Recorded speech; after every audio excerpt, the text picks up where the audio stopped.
Bismillahirrahmanirrahim. Today we will start 11th lecture of course Calculus 2. In today's lecture we will study equation of straight line in R3. There are three types of equation. First of all, we have vector equation. When we have to write the vector equation in the line for the straight line, we will write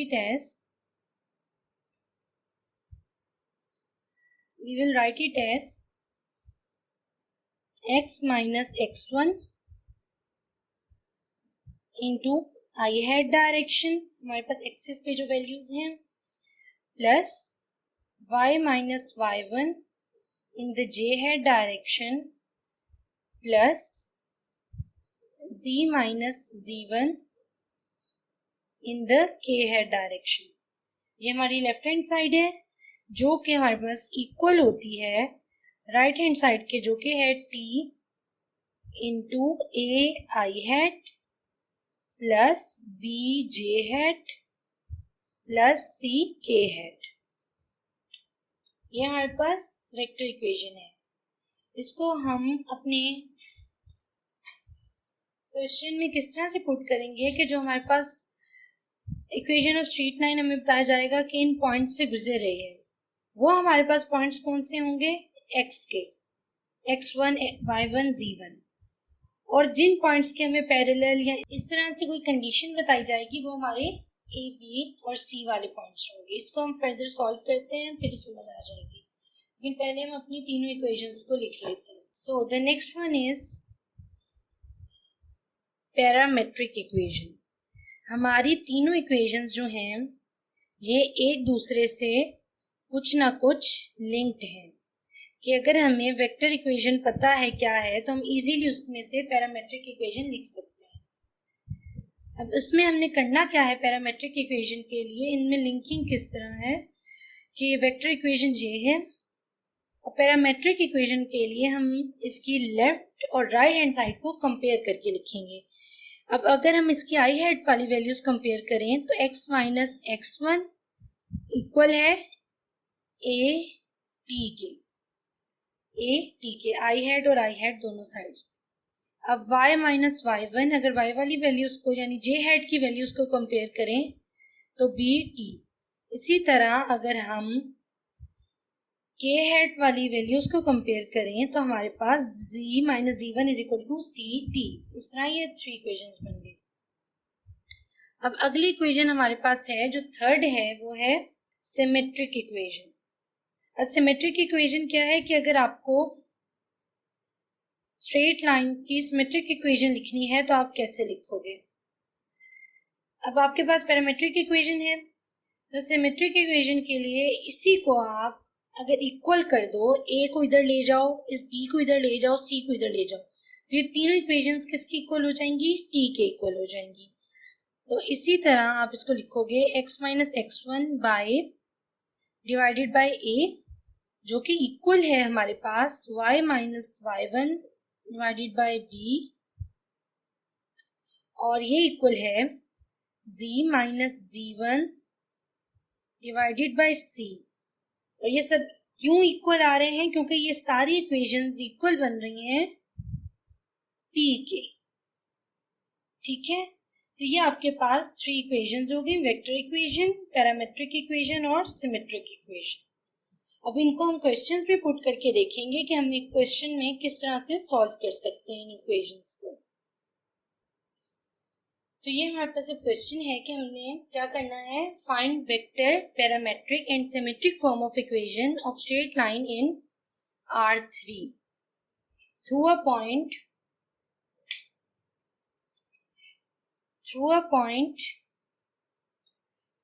A 2 4 3 and parallel to vector D is equal to 4i plus 0 j hat minus 7 k hat.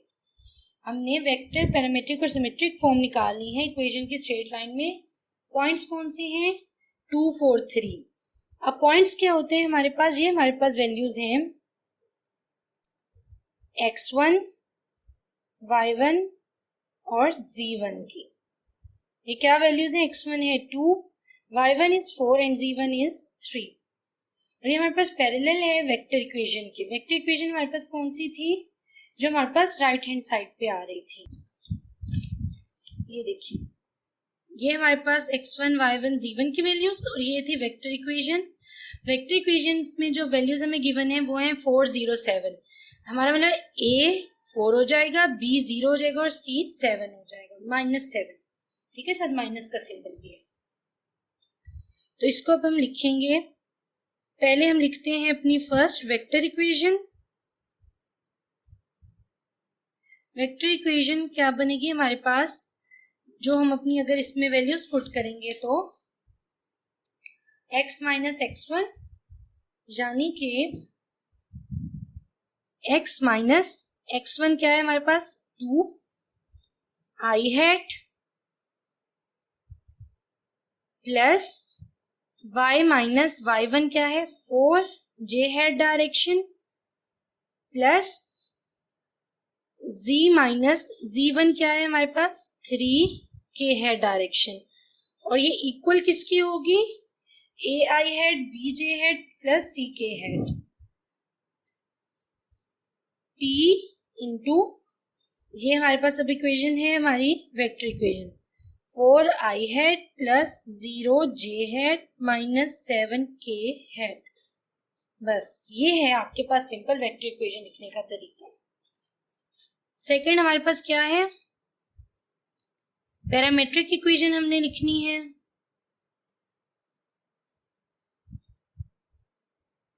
Parametric equation किस तरह थी हमारे पास कि हम x minus x1 is equal to at, a क्या है 4, यानी इन values को इनकी इक्वल करके लिखेंगे। लेफ्ट हैंड साइड की आई हैट की और राइट हैंड साइड की आई हैट की वैल्यूज को कंपेयर कर देंगे।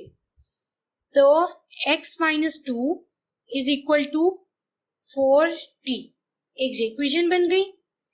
y माइनस 4 j हैट किसकी इक्वल है, j हैट की दोनों वैल्यूज 0,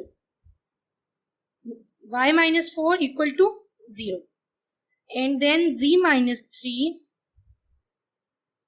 ये वाली वैल्यू इक्वल है k हैट की, इधर k हैट की क्या वैल्यू है -7। अब इसी तरह जब आप थर्ड लिखोगे सिमेट्रिक इक्वेशन, तो सिमेट्रिक में हमें क्या करना है,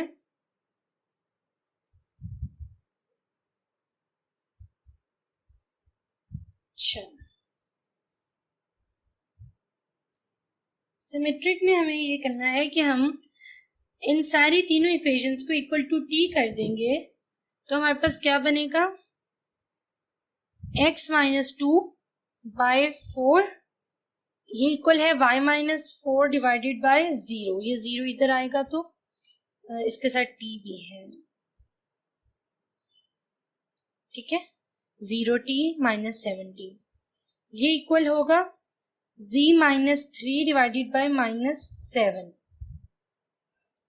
और ये सब किस तरह इक्वल आए, क्योंकि ये सब इक्वल बन रहे हैं t के, इक्वल टू t। तो अभी आपके पास तीनों इक्वेशंस आ गई, वेक्टर, पैरामेट्रिक और सिमेट्रिक।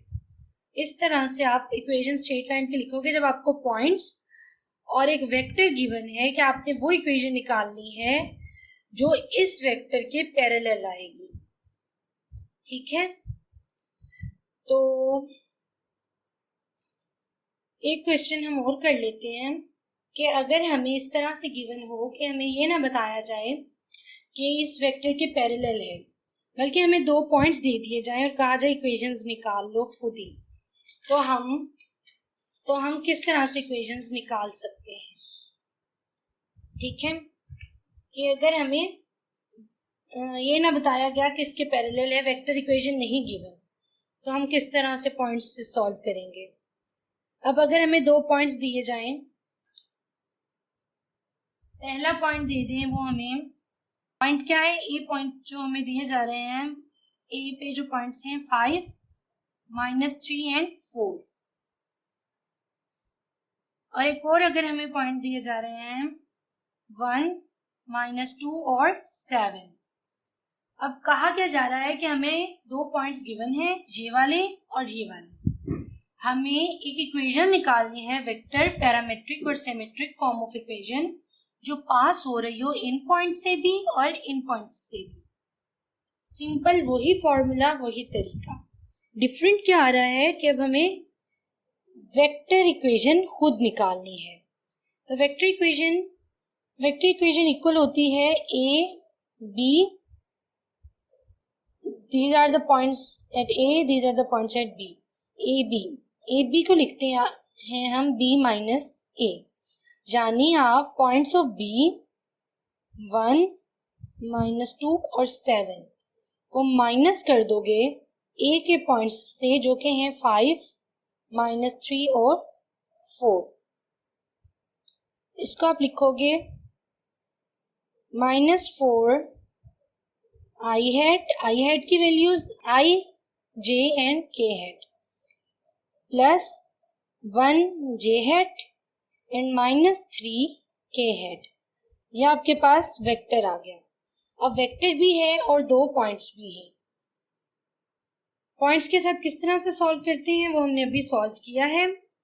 तो अब ये वेक्टर और इन पॉइंट्स को सॉल्व कर देंगे। आप वेक्टर इक्वेशन, पैरामेट्रिक और सिमेट्रिक इक्वेशन इसी तरह से निकाल लोगे कि पॉइंट्स भी हैं और वेक्टर भी गिवन है, इस तरह से, ठीक है। और जब आपको दूसरे पॉइंट्स, बी पॉइंट का क्या करेंगे कि अब फिर आप इसको इग्नोर करोगे और बी पॉइंट के साथ इसी तरह से इसको सॉल्व कर लोगे।